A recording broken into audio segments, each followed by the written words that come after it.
Hey, welcome back. So, today's video is a little different. Um, this video is my advice on parenting in the new digital age of social media and stuff. I'd like to preface this with me saying that I am not a parent. Um, I have no experience in raising children, and I probably don't know what I'm talking about. But I was once a child, and I arguably still am, so I'd like to give my opinion on things. Um, the biggest topic that I'll start with is the dangers of social media. So social media, obtaining it at some point seems to be almost a guarantee for kids, in the modern day. And there's a lot of dangers of social media, addiction, seeing inappropriate content, stuff like that. Um, I think that the main thing you can do in relation to social media is, because your child will probably get social media at some point. So instead of delaying the point at which they get it, because that really only delays the problem that social media will bring, you should instead try and warn them of the dangers and teach them how to respond to the danger that social media poses to them. For example, I was reading in a newspaper the other day, that one child, I think they were 12, 13-ish, posted some art they made on social media, and they were told in the comment section of that video to kill themselves. That's really bad. But if we are working under the assumption that social media will just be like that, the solution to that isn't take social media away.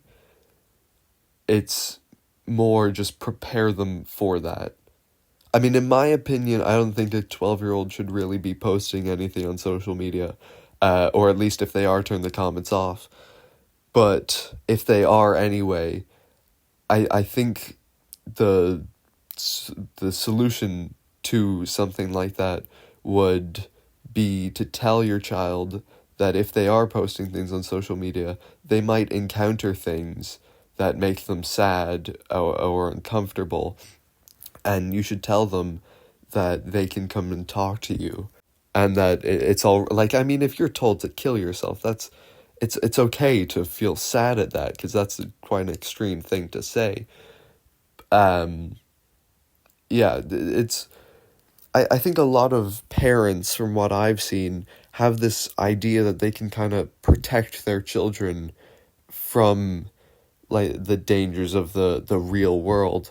But I think in reality, you can't really. Like, at some point, either when they're 12 or 15 or 18 or 20 years old, they're going to encounter something. And I mean, if you've protected them their whole life, then they won't be ready for that. And you should still try to protect them. Like, I think once a child reaches maybe 13 or 14, that's the age where you slow down on protecting them, and instead teach them how to deal with things that they might encounter online, or just in life in general. Because, like, I get that you want to keep your children safe, but you're not doing them any favors if they're not ready for what they might encounter in life.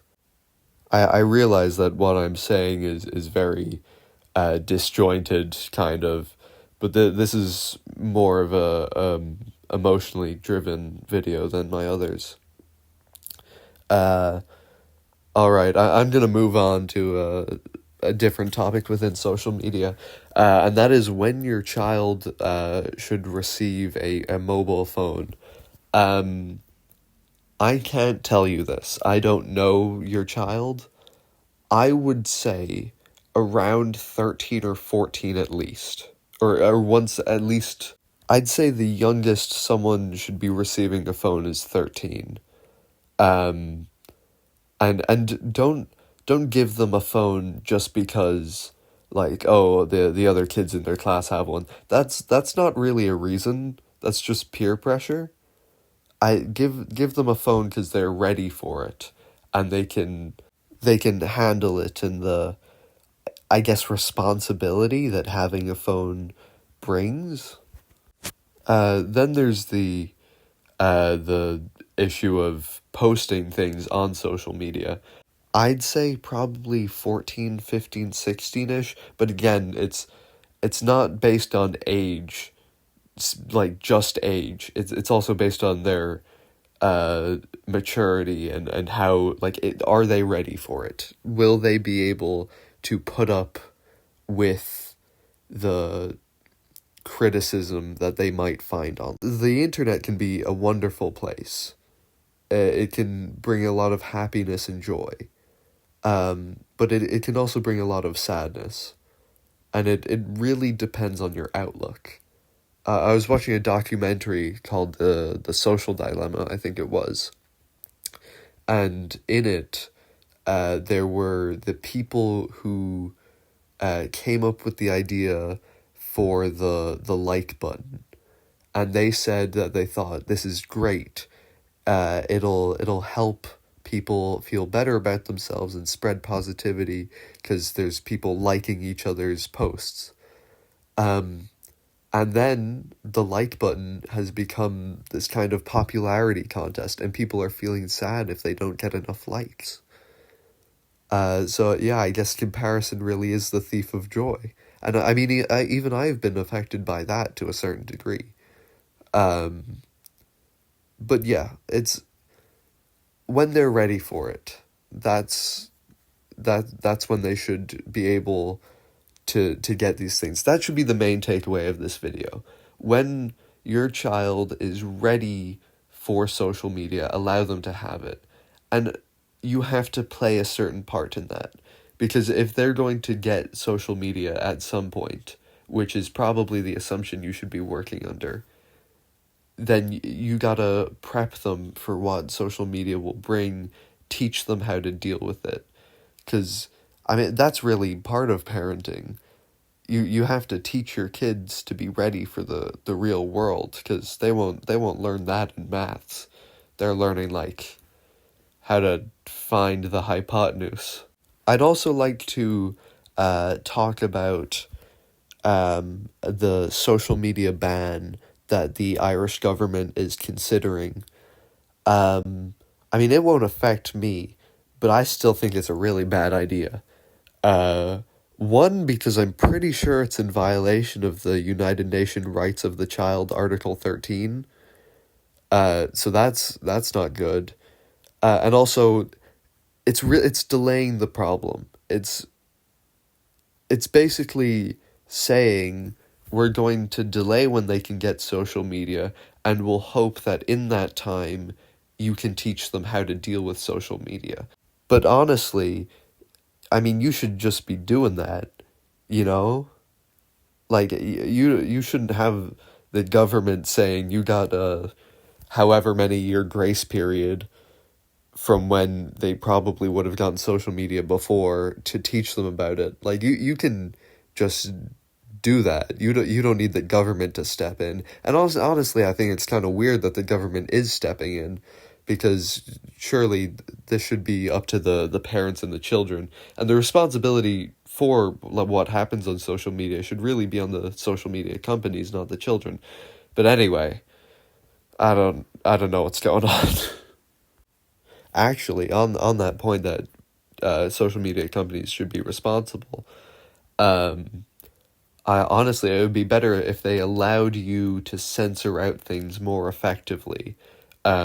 Because you don't even need a social media or YouTube account for this. You can go onto the website, look up the Nanjing massacre, and find all these videos talking about rape and death and murder, and it's horrible. It's very descriptive. It goes into detail. Um, and anyone can find that just by looking it up on YouTube. There's no restrictions at all. So yeah, I think it should be on social media companies to put in better sneeze, to put in better censorship for it, even if it just had creators saying this is a video for people aged 12 and up, and then when you make an account you can say, hey, I only want to see videos between for the people aged, say, 12 and 16. That, that's how it should be. It's so simple. Yeah. All right, so that's the social media section done. And then I just want to talk about some other things in relation to parenting. Don't hit your kids. I know this is, not as widespread as it used to be, but I still think it's happening to a certain degree. It's very psychologically damaging, first of all. Also, if your parenting relies on being physically stronger than your kids, that means that once, at any moment, if your children are physically stronger than you just can't parent them anymore, which is not good. That's like you had parenting is kind of like a lifelong thing. Like it's not just, oh, you're 18 now, I don't have to parent you. Like you're parenting forever. You're locked in now. Uh so yeah, don't do that. The second thing is be willing to apologize to your children and be willing to admit that you're not perfect and you don't know everything, because I feel like there's a lot of respect that can be gained from your children just from admitting that. And also you have to act on it, but yeah. Next thing is always be there for your kids. This kind of ties into the social media bit. If they see something, they should feel comfortable going to you and say, I think that could stop a lot of depression and or mental issues that children today have. Not all of them, but it would help. The next thing is sign your kids up for a lot of stuff. Like make them do a lot of stuff. That because I used to do swimming when I was very young, like maybe 7 or 8 years old. I hated it, but I did it for, I'd say, 2 months, and then I quit, haven't looked back. But at least I did it, I tried it. I think that's a good way to raise your kids, that they should try things out, and if they don't like them, they can leave, but at least they've tried. And then kind of tying into that is allow your kids to be bored. Like, don't fill up their schedule. Let them have time to figure out what to do with themselves when they have nothing to do. This is kind of where creativity flourishes. This is where kids learn to draw and write and read, do all that. So I think that's very important.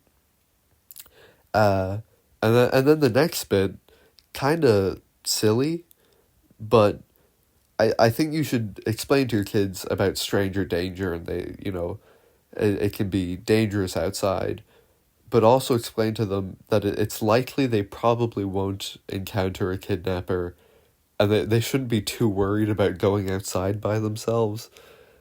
Yeah, I know it's silly, but still. Yeah. Also, allow your kids to fail. I think that's important. They should know they don't always have to be perfect. It's okay, as long as you're giving your best, that's enough. Yeah. Um, yeah, I suppose to round it all up, is that the right term? I don't know. The key points, um, give your children responsibilities, and social media and stuff like that when they're ready for it. When you think they're emotionally mature enough to do that. Be kind to your kids. Uh, be there for your kids, allow your kids to speak to you about things, have them comfortable speaking to you. Communication, that's very important. And yeah, that's kind of it. All right. I hope you found this useful or enjoyable. Thanks for listening to me. I know this is an odd video. I also want to say that when your kids are young, try and give them good role models, like Mr. Rogers or something. I don't know. Show them Stampy. He does Minecraft videos. He's like internet Mr. Rogers. Show him Stampy. And Transformers. Transformers teaches people about loss, but they're robots. So you get the emotional impact, and you can also kill them off. Sometimes very gruesomely, but we won't get into that. Alright. Thanks for listening. I hope I wasn't too boring or wrong. Again, I'm not a parent and I don't really know what I'm talking about. These are just some opinions I had. All right. Thanks for listening. I've said that a few times. All right. Have a nice day. Goodbye.